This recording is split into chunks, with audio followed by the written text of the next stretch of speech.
पिछले 2 दिनों से ऐसी खबरें आ रही है कि मुंबई इंडियंस 2 पार्ट में बँट चुका है।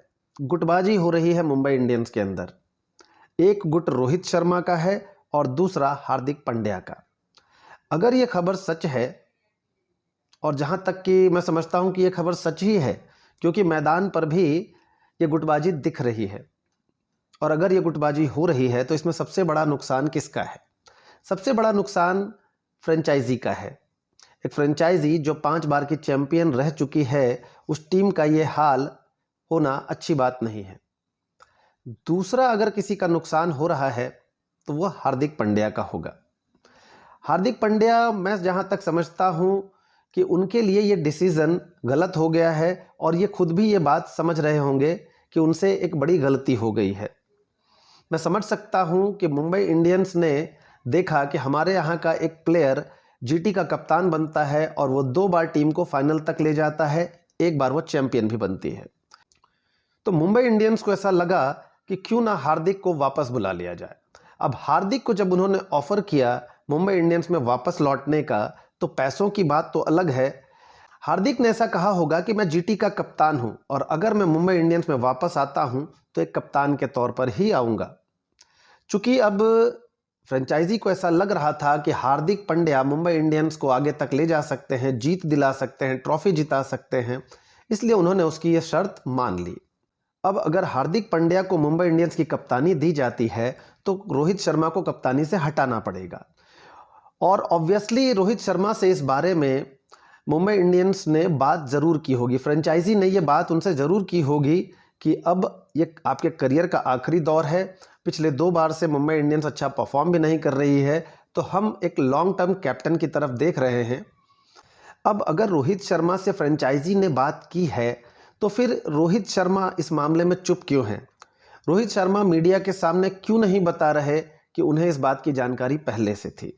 रोहित शर्मा पब्लिक को क्यों नहीं समझा रहे, पब्लिक से कम्युनिकेट क्यों नहीं कर रहे, अपने फैंस से कम्युनिकेट क्यों नहीं कर रहे कि फैंस को हार्दिक पांड्या के साथ इस तरह का व्यवहार नहीं करना चाहिए?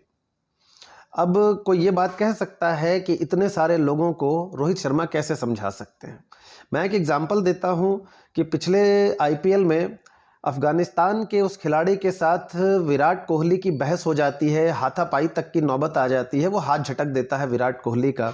विराट कोहली के फैंस को ये बात पसंद नहीं आती है और वो खिलाड़ी, अफगानिस्तान के जो भी खिलाड़ी, उनका नाम मुझे याद नहीं आ रहा, वो जहाँ भी दिखते हैं पब्लिक उन्हें ट्रोल करती है।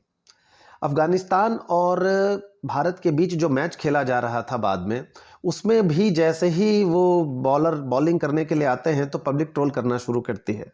लेकिन विराट कोहली एक महान खिलाड़ी है।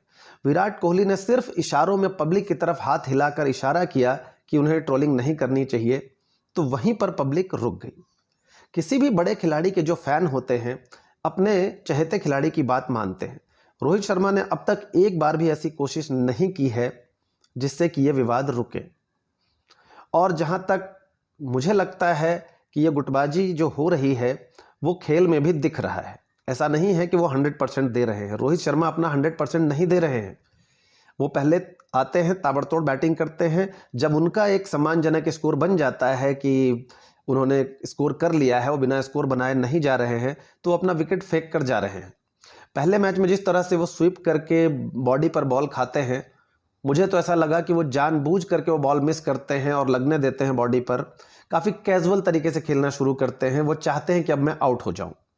दूसरे मैच में भी जो दुनिया का सबसे बेहतरीन पुल शॉट खेलने वाला खिलाड़ी है, 2 बार उनके हाथ से बैट छूट जाता है और कहीं ना कहीं मुझे लग रहा था कि ये वो बैट छूट नहीं रहा है, वो जानबूझ करके कैजुअल शॉट खेल रहे हैं कि वो आउट हो जाएं। अब मुझे ऐसा लग रहा है, मैंने देखा। आप हाईलाइट आप भी देख सकते हैं, यूट्यूब पे वीडियोस अवेलेबल होते हैं हाईलाइट्स के, आप उसे देख सकते हैं। कहीं ना कहीं मुझे ऐसा लग रहा है कि वो विकेट फेंक कर जा रहे हैं।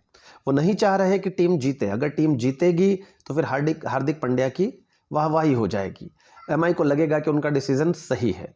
वो कहीं ना कहीं रोहित शर्मा फील कराना चाह रहे हैं कि मुंबई इंडियंस से गलती हुई है, मुझे कप्तानी से हटाकर आप लोगों ने गलती की है, और वो फिर से शायद कप्तानी चाह रहे हैं।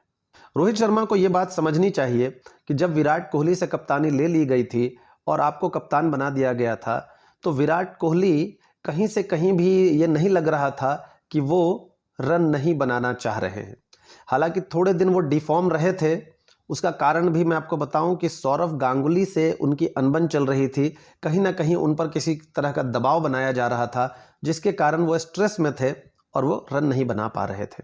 जैसे ही सौरव गांगुली बीसीसीआई के अध्यक्ष पद से हटते हैं, दोबारा विराट कोहली का बल्ला चलने लग जाता है, क्योंकि उन पे जो प्रेशर डाला जा रहा था, उन पे जो स्ट्रेस था, वो अब हट गया था। उसके बाद आप देखें कि पिछले बार के T20 वर्ल्ड कप में जिस तरह से उन्होंने बल्लेबाजी की थी पाकिस्तान के खिलाफ, जिस तरह से जीत दिलाई थी, वो रोहित शर्मा की कप्तानी में ही थी। बतौर कप्तान विराट कोहली नहीं खेल रहे थे। विराट कोहली चाहते तो कैजुअल शॉट खेलकर विकेट फेंक कर चले आते और उन्हें कोई कुछ भी नहीं बोल सकता था।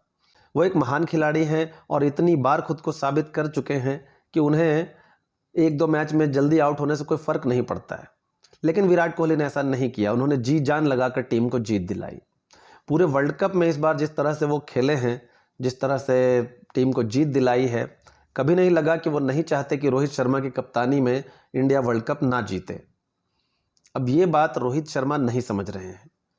भाई, हार्दिक पांड्या से गलती हो गई है, उनसे एक गलत डिसीजन हो गया है।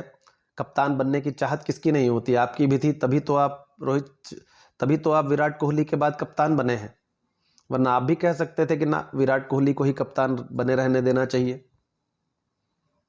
हार्दिक पांड्या से एक गलती हो गई है और अक्सर, क्योंकि अब फ्रेंचाइजी जो है वो कॉर्पोरेट स्ट्रक्चर पे काम करती है और कॉर्पोरेट में अक्सर ऐसा होता रहता है कि एक एम्प्लॉय जो आपकी कंपनी को छोड़कर गया है, कल को उसके सैलरी हाइक देकर, पोस्ट हाइक दे करके उसे वापस बुला लिया जाता है और वो जो एम्प्लॉय होता है वो अपने साथ जो काम कर रहे लोगों का सीनियर बन के वापस चला आता है।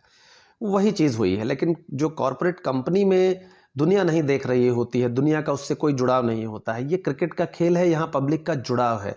पब्लिक इस बात को बर्दाश्त नहीं कर पा रही है। रोहित शर्मा का अपना फैन बेस है जो उसे बर्दाश्त नहीं कर पा रहा है। हार्दिक पांड्या से एक गलत डिसीजन हुआ है और कोई इतनी बड़ी गलती उसने नहीं की है कि उसे इस तरह से उससे बदला लिया जाए।